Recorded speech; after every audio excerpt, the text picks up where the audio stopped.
Kalau gitu pasti ada tim Indo yang Nomor poinnya tinggi satu, banget. iya. Iya. Tapi sebelum Kapal sama Jeli lagi, kayaknya dari tadi gue banyak baca kolom komentar, abis ini PMGC ya, abis ini PMGC ya. Memang global, tapi global open guys. Jadi juara satu di PMSL itu dapat slot PMGO, bukan Ya. PMGC. Betul. Ya jadi intinya tuh sekarang ya urutan dari kalendernya PUBG Mobile itu gue nggak tahu exact tanggalnya berapa, cuman dari urutan turnamennya dari PMNC ke PMSL, lalu nanti dari PMSL ke PMGO untuk season spring. Ya. Habis season spring kelar, kita bakal ada lagi PMNC Summer. Ya. PMNC Summer ke PMSL Summer, dari PMSL Summer itu ke eSport World Cup atau ke PMWC. Yes. Nah, habis PMWC kelar, baru nanti bakal ada lagi PMNC Fall, PMSL Fall, dan terakhir gongnya di PMGC. Iya, jadi secara skala turnamen emang yang paling tinggi tahtanya itu adalah Ya. di PMGC. Walaupun sama-sama global Open, terus juga World Cup, World Champion. World Cup apa World World Champion Cup. tuh? World Cup ya, World Champion. Ya pokoknya itulah, itu juga sebenarnya dari segi tahta ya memang masih agak sedikit di bawah dari PMGC. Jadi kita saksikan dan kita enjoy the show seperti apa permainan dari tim yang ada di PMSL. Karena sebenarnya even though mereka misalkan oke lah chance mereka untuk dapat juara udah kecil ya. Hah? Tapi poinnya ini bisa dijadikan tolak ukur nanti untuk di Indonesian Point untuk melaju Betul. ke PMGC. Jadi Race pointnya PMGC ya. yes, race point PMGC. Jadi harus dimaksimalkan dari sekarang seperti apa gameplaynya, poinnya kalau bisa bagus ya bagus supaya nanti jadi tabungan. Summer Fall masih ada lagi. Dan ini juga kabar bahagia sebenarnya buat para komunitas ya. Yes. Kalau kalian yang ketinggalan info, nih gue kasih update. Komunitas itu punya chance lebih besar untuk naik kelas di tahun ini. Karena untuk di tahun ini PMNC-nya 3 kali. Itu sudah ada di kalender dari PUBGMobile.esports.id, sempat diposting juga. Jadi karena kalendernya 3 kali ada PMNC Spring, Summer sama Fall, next season ada kesempatan kalau kalian mau masuk ke PMSL. Jadi mulailah dari bawah, it's okay. Itu 69 Kagendra juga dari PMNC kok. Benar, karena slotnya sekarang itu buat tim-tim non-partnership ya untuk ada di PMSL itu lebih terbuka. Kalau tahun-tahun sebelumnya kan kayak lu juara PMSL 1 kali bisa buat 2 atau 3 season dari PMSL.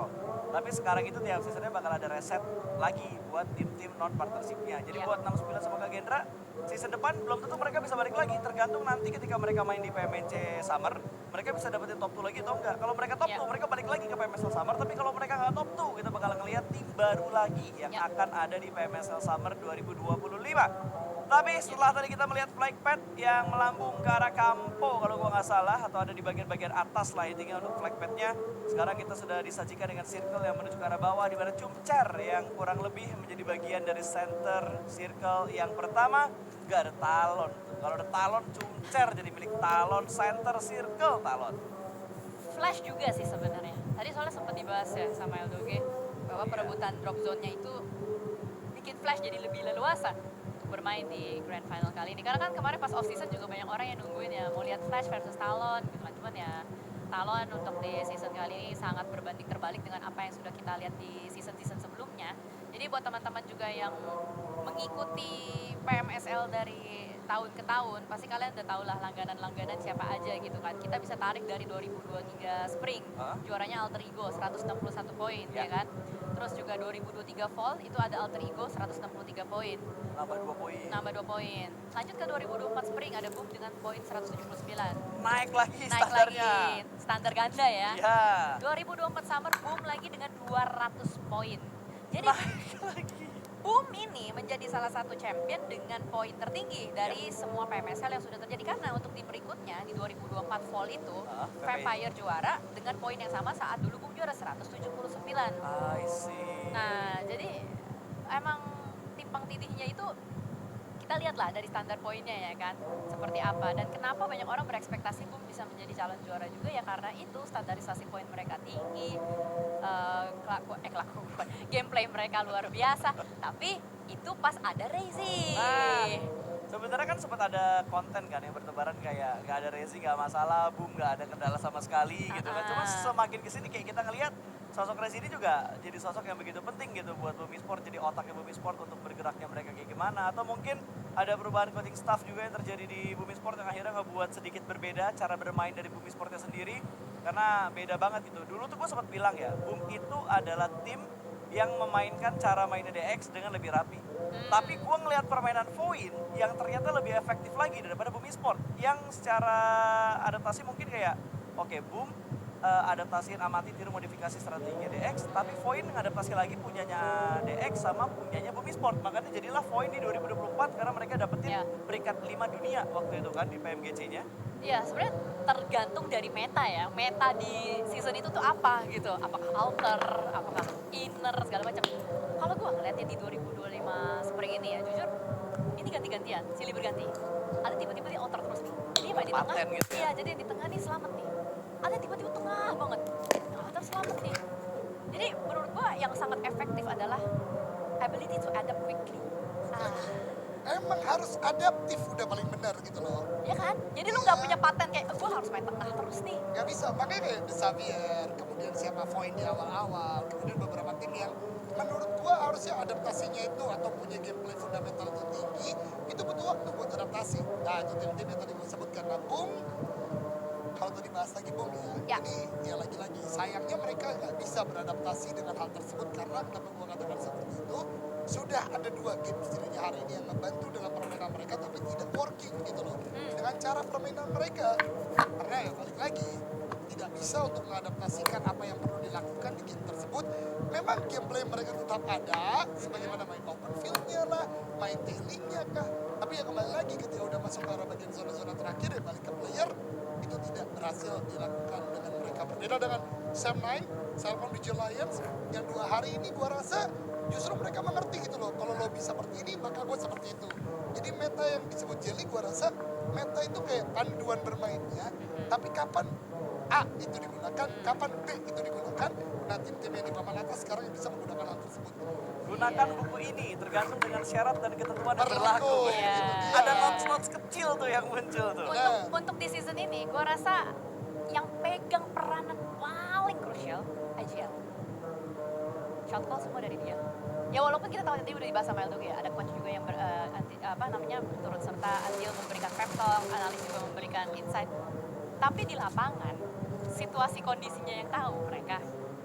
Yang harus ngambil shot call, Mereka, IGL. ya.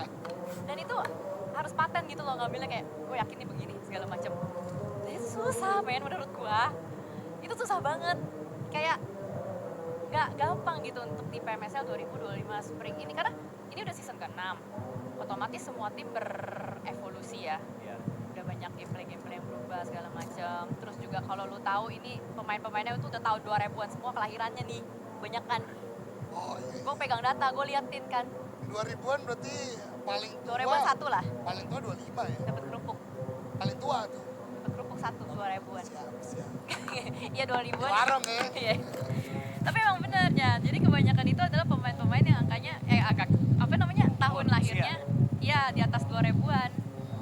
Kayak ya sekarang kan udah 2025. Bener ya sebenarnya ya kitanya aja sih 95, 96. Lu aja, gue masih 2001.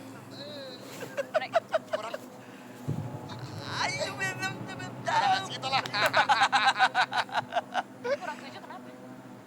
Ya, oke, kalau Oke, begitu kita bakal lanjut. lihat circle yang sudah semakin mendonat menuju ke arah Chumcher untuk stage yang kedua kali ini.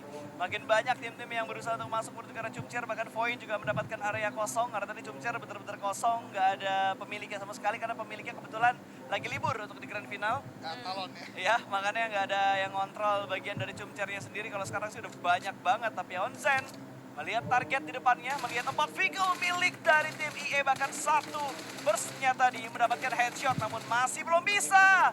Gak jadi gua tarik, ternyata bisa untuk mendapatkan knockdown, tapi bukan seorang Onzen, melainkan Swap. Ya, ada knockdown yang terjadi dan berhasil untuk menjadi first blood di menit ke 9. Ya agak sedikit lebih cepat sih, karena dari tadi kan kalau kita lihat Irangel, di atas 11 menit itu baru ada first blood. Di atas 10 menit lah patennya, pastinya. Itu baru ada first blood dan kali ini agak sedikit lebih cepat. Mungkin karena tadi ada open yang terjadi, angle-nya terbuka dimanfaatkan. Sementara Xavier ini menjadi salah satu sorotan warga juga ya. Lamborghini-nya udah kecuri sama pemain dari Bigetron dan Lamborghini. Dia terpisah dari temen-temennya. Ini kalau temen-temennya revive ke sana bisa jadi sasaran baru daripada nyelamatin Lamborghini mending gua kelas. Iya sih. Last lose. Mending gua ngelas. Last lose Last list loss ya habis itu ya. Entah nih bisa dipakai lagi buat rotasi dengan nyaman atau enggak karena di area sekitar GDX sudah mulai ramai, ada Kagendra. Lalu tadi ada Bigetron juga yang saat ini melakukan split, BTR 2-2 split yang mereka lakukan, 2 high ground di arah Cupcer, 2-nya lagi ngambil di arah yang agak lower. Dan ini replay tadi di mana Snape ternyata yang bisa untuk mendapatkan knockdown ke arah pemain dari DX dan seperti GDX masih belum ter-end dan masih belum ke-revive. Masih tersiksa. itu momen yang gak enak banget, knockdown, kagak ada yang nyelamatin, tapi lu gak bisa kemana-mana. Kayak ya udahlah, gue menunggu superhero aja datang gitu kan. Sejauh ini masih tanda plus dong, kelihatan tuh di bagian mapnya. Tinggal nunggu dijemput doang, ini dijemput teman atau yang lain. Iya makanya, ajal maksudnya. Tapi ini zonanya menuju ke arah open field dari Cumacera sudah lumayan rame. Bigetron membagi dua, ada split dua-dua yang dilakukan. RRQ akan masuk dari arah jam 11. Sidal ada dari Los Leones ya. Dia masuk dari Los Leones dari arah jam 3. Cukup open tempatnya. Xavier pindah cuy. DX-nya kayaknya udah gak bisa buat nahan di sana karena emang posisinya udah keluar cukup jauh dari center circle, bahkan mereka pengen ngincer tempat yang lebih center lagi. DX langsung gaspol dengan vehicle yang tersisa, dengan vehicle yang sudah mereka las. Karena lebih penting ngelas daripada nge-revive rekannya tadi, daripada ditembak lagi gitu kan sama Snap, jadi mendingan direlain aja Lamborghini-nya dan mereka sudah mendapatkan tempat yang baru dan ini lebih center dari posisi sebelumnya. Ini mulai pada nge-build rotation kalau kita lihat, dan Sam9 mendapatkan satu pemain dari Boyd di steal sama Rizzy. Karena ada mini yang digunakan. Dan sejauh ini dari Boyd lagi-lagi rotasi mereka agak sedikit amburadul. Karena gameplaynya mungkin, oh ya kita rotasi rame-rame yuk, ke tengah yuk. Oh siapa yang sangka tiba-tiba Reza keculik. Reza juga menjadi salah satu tumpuan kalau nanti ada fight ini akan sedikit berbahaya, dan sudah mulai ada tembakan juga dari bagian kejauhan. Sam9 sudah mulai mengincar pemain-pemain dari Boyd, dan tidak hanya Sam9, ada juga Boom Esports mengintai dari bagian kejauhan. Boyd, sejauh ini mereka mendapatkan tempat yang cukup center, tapi tempat ini juga cukup terbuka, bisa mengundang keramaian nih. Ya, high ground-nya nggak high ground banget lah dari Void, karena Boom juga masih lebih tinggi gitu posisi center mereka dibandingkan Void. Donkey berada, sementara RRQ yang akan masuk dari arah barat harus memikirkan celah yang emang bisa mereka dapatkan karena daerah mereka tuh agak padat ya, ada Sam9, ada Stranger juga. Kalau mereka mau tutup saat ditabrak, mungkin dari Void punya angle juga menuju ke arah pemain-pemain dari tim RRQ. Ada Tem juga ternyata yang sudah mulai mendekat menuju ke arah Altrigo. Dua pemain Altrigo ada persis di depan dari seorang Exosip, tapi cek dulu, hard check menuju ke arah kanan dari seorang Exosip. Hindari adanya tembakan-tembakan yang tiba-tiba bisa dia terima, dan sudah mulai ada bukaan jalan lain dari tim Tem untuk membuat posisi pemain-pemain mereka lebih mudah dan nyaman untuk bisa masuk menuju ke arah zona. Dan Bright pun akan memandu rotasi tersebut. Sementara tim Secret kali ini, Secret itu ada di bagian, bentar agak sepi mata gue. Secret di bagian kanan. Oh kanan. LL ya. Ya. Masih ada di arah timur di ujung dari circle yang ketiga. Iya, ini kayak yang masuk terakhir itu yang ngambil antrian paling belakang. Sementara yang lain udah mulai pada nge-push ke arah bagian dalamnya. Semuanya punya spot masing-masing. Kalau teman-teman lihat di bagian map reveal, semua punya tanah kekuasaan masing-masing. Tidak ada yang berebutan sama sekali. Saling respect lah.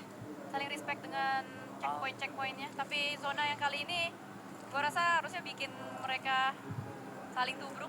The Xavier guys, The Xavier. Gila, kodam laba-labanya. Laba-laba itu kan punya skill ini kan, apa? Cari. Bukan, dia tuh bisa memprediksi apa yang akan terjadi di ke depannya. Kayak Spiderman. Ini apa namanya? Spiderman. Sense. Ya, Spiderman itu kan Sense. dia bisa ngenangkis orang kalau mau nyerang dia kan. Nah, itu visioner tuh The Xavier, dia tahu gitu di depannya. Ada nih kayak spot enak di sini, gua ambil dulu deh. Cuman nggak tahu nih, apakah ada indikasi-indikasi nekat atau enggak dari TW Entertainment atau tim yang lain. Karena Tem udah mulai ngedeket sih, tapi belum ada perang antara Tem dan GDX. Mana yang perang duluan adalah tim Stranger dan juga RRQ, di mana lapar yang terculik. Kali ini belum ada follow up dari pemain RRQ yang lainnya, bahkan ada True the Smoke yang dilakukan oleh pemain Stranger untuk bisa mendapatkan seorang Hazel. Smoke akan di pop up kembali, follow up datang, tapi Mela dengan granata bisa untuk mendapatkan korban yang kedua, dan Peko akhirnya bisa mendapatkan satu threat menuju ke arah Stranger. Kondisi masih belum berimbang karena 3 melawan 2, tapi Peko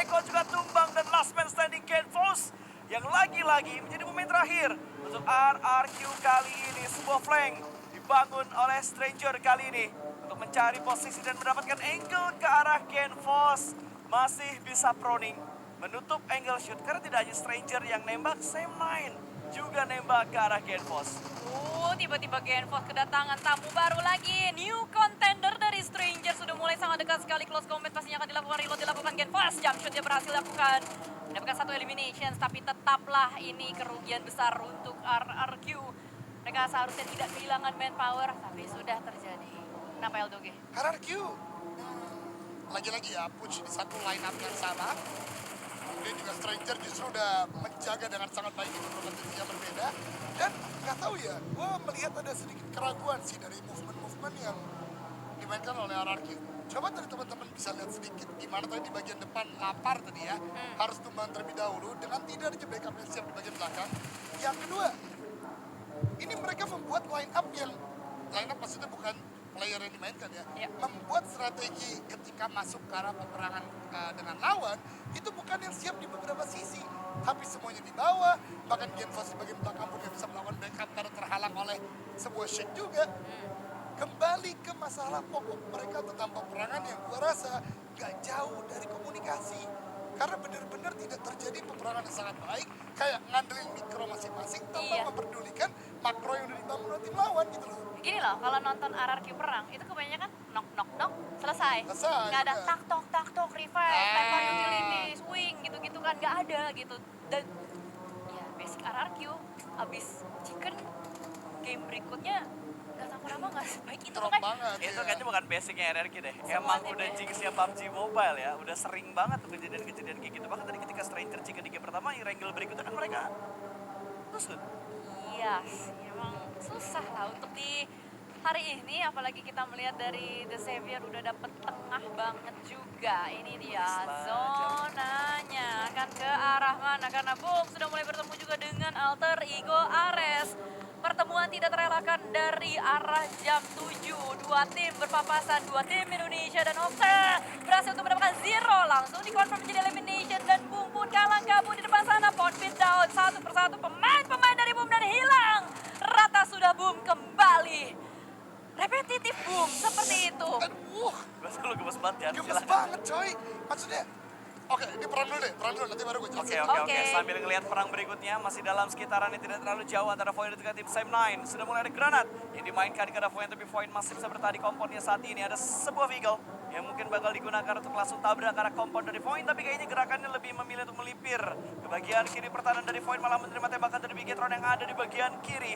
Akankah mereka mengambil jalur lain atau mereka bakal memilih tempat itu saja? Tapi The Xavier bakal ditabrak oleh dua tim yang berbeda. Kagendra bakal mendekat kali ini, tapi satu pemain dari tim berhasil diamankan begitu saja. Bright dipulangkan ke arah lobby dan Parajin diamankan oleh seorang Acul. Levis pun dibungkam oleh seorang Nadeti dan The Xavier pulang tanpa poin sama sekali. Rata The Savior membuka kesempatan untuk Sida. Vampire naik ke arah bagian atas, tapi Acul akan melakukan close combat saat ini. Masih bertahan Kagendra, tapi here we go. Void Dangki join depan juga dari bagian kejauhan. Sudah mulai datang Zeta. Veksi nimpukin granat demi granat. Casper down, hanya terselele. Boy saja tidak bisa berbuat banyak. Selesai kembali Kagendra dan Void Dangki yang berhasil meretake Lagi. tempat gubuk. Kalau tadi gubuk derita, ini komplek derita. Komplek. Derita cuy. Gitu dong, Void. Cuman bedanya gini Jan, Apa tuh? kalau tadi tuh Void yang digempur habis-habisan, kali ini Void yang finishing terakhir. Yang gempur mereka ya. Betul. Tapi ini Void adalah sebuah jalan keluar sih. Setelah sebelumnya Potato selalu kayak kepalanya pening sekali cari jalan ke arah bagian tengah terus. Nggak bisa di bagian paling tengah ya fight ke arah bagian tersebut gitu loh. Dan terparti dari Void tadi begitu baik. Tapi enggak, knock dan Kenok potetonya Jan kalau gua lihat di Iya, Limpit iya, ya. Tiba-tiba poin kehilangan satu, tapi cedal yang bakal kita fokuskan terlebih dahulu. Mereka menembak menuju ke arah tim Secret. Ada Leon DZ yang berhasil menundukkan mobil tersebut dan Brick pun harus terselesaikan. Sementara Secret kali ini mereka hanya menyisakan last man standing saja yang bakal dikejar. Tapi ternyata JK masih bisa untuk mencuri satu poin karena Zeus sedikit greedy dia untuk maju seorang diri menjadi santapan bagi seorang JK. Poin pertama untuk tim Secret setelah mereka babak belur. Poin pertama, satu pemain terakhir juga. Betul. Udah susah untuk tim Secret, tapi gimana pun tim Secret GK yang terakhir ini sudah mengamankan seperempat zonanya. Masih ada waktu 28 detik menuju ke arah stage ke-6. Ini Salcom DJ Alliance masuk dari tempat enak juga, cukup open. Cuma gue rasa penentuannya dari stage ke-6. Ini zonanya ke jalanan kiri atau ke jalanan kanan. Karena di kiri ada Bigetron, di kanan ada Alliance. Yang pasti aman, Void. Iya. Nah, ini dia ada moment of truth. Survei membuktikan. Oh, Waduh, tengah ya. masih ke tengah dong ya. Sedikit lagi ya, gue ngebahas boom tadi ya. Gas. Inilah kenapa Jelly, Pasar dan teman-teman semua yang menyaksikan ketika berbicara boom. The problem is checkpoint, checkpoint, checkpoint. Udah menang nih Round Stranger. Udah ngalahin tadi permainan dari RRQ di bagian bawah. Terus main counter terus menerus. Gak untuk menuju ke arah bagian cepat tengah, gak coba untuk kontes yang ada di bagian high ground which is point sebelumnya, malah ngetailing terus, ngikutin terus. Ya akhirnya mereka bertemu dengan 2 tim lebih dan rata. Nah itu boom masalahnya dari kemarin gitu terus guys. Jadi kayak, what happened to sport? What happened, Boom Esports? What happened ayah naon kumaha damang Bumi Sport deh. Waduh. Permainan mereka yang sangat dipertanyakan, walaupun di group stage kemarin juga ada beberapa match mereka yang cukup mengangkat dan mengejutkan, tapi balik lagi ke perform Boom ketika mereka sudah kehilangan seorang Rezi. Masih harus mencari jati diri yang baru kayaknya untuk playstyle yang lebih cocok dengan apa yang mereka miliki saat ini dari player-player Bumi Sport sendiri.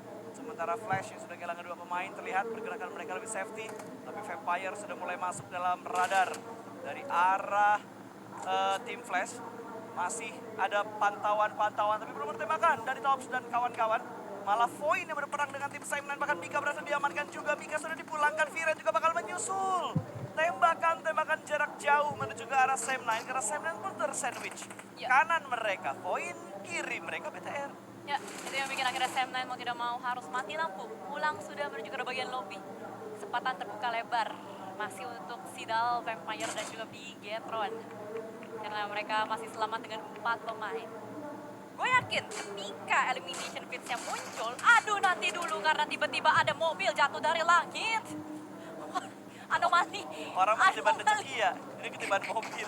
Aduh, Ya emang Mami. rezeki sih ketiban mobil, cuman nggak ya ketiban dari atas gitu loh.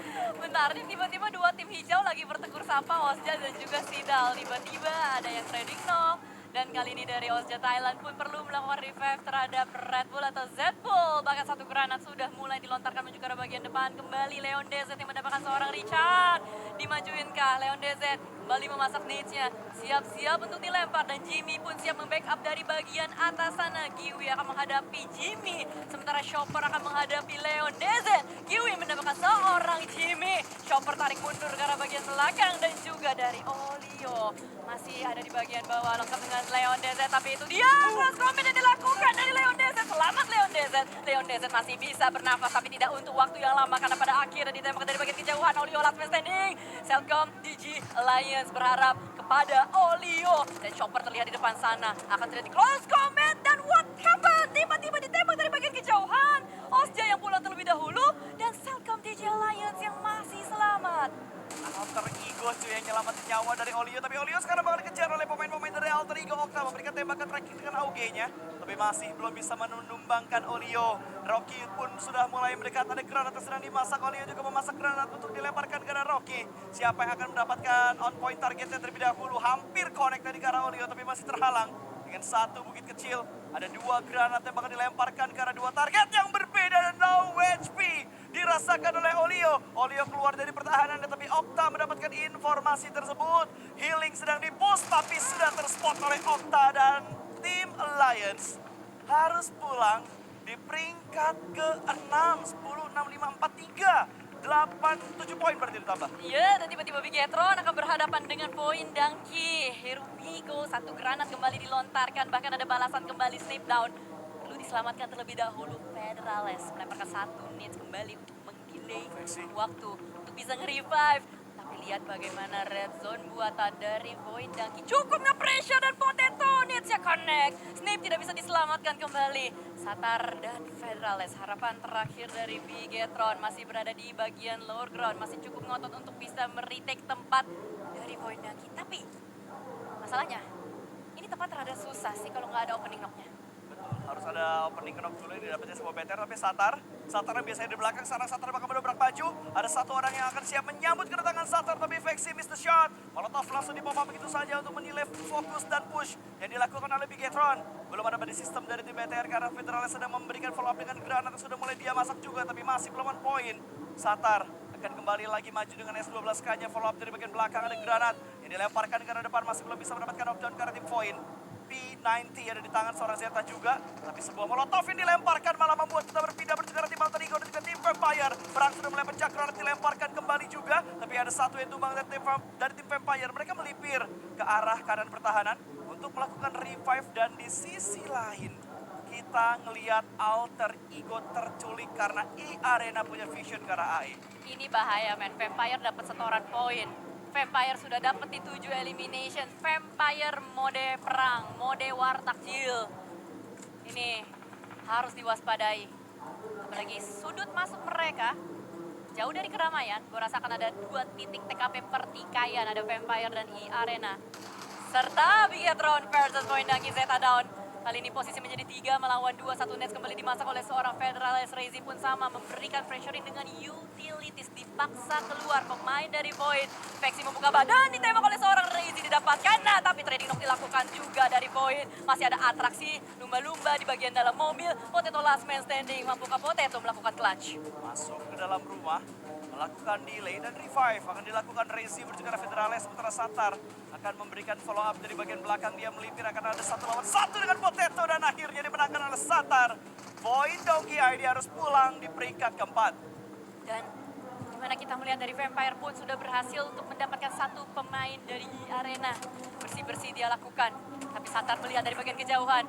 Adanya Vampire yang turun gunung dengan Beagle-nya, dan Satarles pun berusaha untuk nge-tracking 1 pemain. Hampir knockdown, onside, bersembunyi di belakang, gundukan, Morman.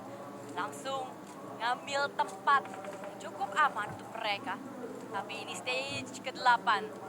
Setelah ini tidak akan ada zona aman dan nyaman lagi. Rezi dekat dengan pemain di depan sana. Pahit. Rezi masih selamat, tapi Tony K memasak granat menuju ke arah Rezi. Untungnya Rezi masih ada waktu untuk melakukan healing. Untungnya masih ada space untuk Rezi bersembunyi, tapi sudah dipantau juga oleh pemain-pemain dari tim Vampire, di mana Tony K cukup dekat dengan seorang Rezi dan Joker. Hati-hati sama Joker. Karena last man standing dari E-Arena bisa saja menjadi Algojo untuk pulangnya Rezi karena lobby, tapi tembakan dari Rezi tadi dengan P90-nya masih belum bisa on point untuk menjatuhkan pemain dari tim Vampire. Morman masih bertahan di arah gundukan sana. Belum ada gerak-gerik yang lebih agresif dari tim-tim yang tersisa. Tapi Joker, granatnya sudah mulai dimasak, akan dilemparkan ke Tony K. Akankah on point? Dan itu dia, Tony K ditumbangkan dengan sangat mudah, sepele untuk Joker, dan di follow up dengan granat yang kedua. Dan Tony K selesai perjalanan Tony K, tapi Vampire masih punya 2 punggawa yang tersisa. 2 melawan 1 yang menjadi wasit, Joker. Yes, kembali melihat bagaimana dari Bigetron. Ada 1 smoke terakhir dari seorang Satar. Tidak ada utilities, tidak ada smoke lagi untuk Rezi. Rezi punya P90. Harus dipaksakan pemain dari Vampire untuk mendekat menuju ke arah Bigetron. Tapi Vampire punya 1 nades. 1 nades dari Vampire yang mungkin akan dilontarkan, tapi sejauh ini masih tentang peluru dan close combat. Dan lihat bagaimana Satarles menembak dari bagian kejauhan. Rezi pun sama halnya mencicil pemain-pemain dari Vampire. Onsen hilang dan hanya ada Morman seorang diri saja bersembunyi di bawah lower ground. E-Arena Joker masih menghantui dari bagian high ground. Masih ada di atas sana. Joker fokus ke Bigetron, ini bahaya. Dan untungnya Satarles berhasil untuk mendapatkan seorang Joker. Dan ini dia The Last Dance. 1 melawan 2. 1 melawan 2 antara Bigetron dan juga seorang Morman. Grenade dilemparkan, tidak buta untuk Mormannya. Morman masih melakukan sebuah big tipis, tapi ada molotov yang bakal dilemparkan. Dioplos, terbakar 2 molotov dan Morman mungkin bakal langsung pulang.